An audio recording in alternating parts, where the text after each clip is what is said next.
what up, what up? So for this video po, ikakabit ko na po yung exhaust pipe na ginawa ko. Bale, yung dinilit ko yung resonator para nga lumakas yung muffler kasi wala daw ang kalinan.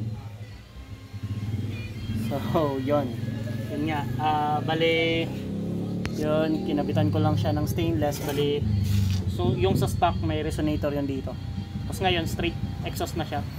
So kung makikita nyo doon, naka ano pa lang siya, di siya stainless. So next budget yun na yung gagawin ko. So ano pala, so yung update pala kay Hachi, ayun.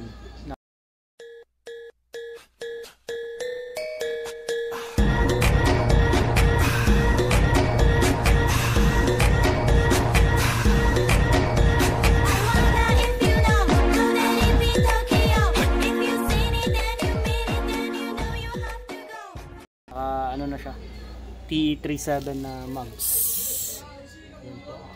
Yun. So yun, then update din kay ano, kay Project COVID. Ito siya, sobrang dumi. Naka ano na siya, compress na siya, metal compressed pa ba? Yeah, yun.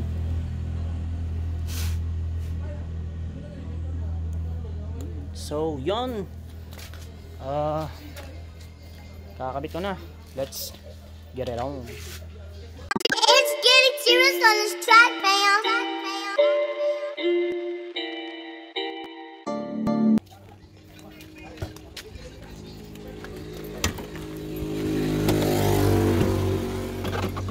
Dumi ng trunk ko.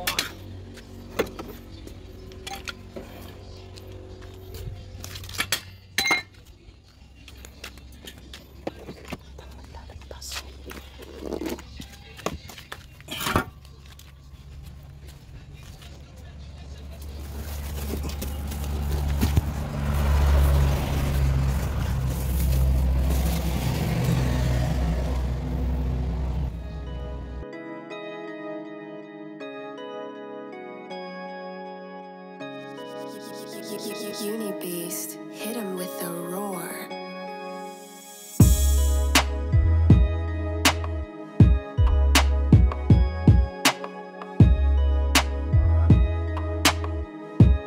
So yun po, nakabit ko na po.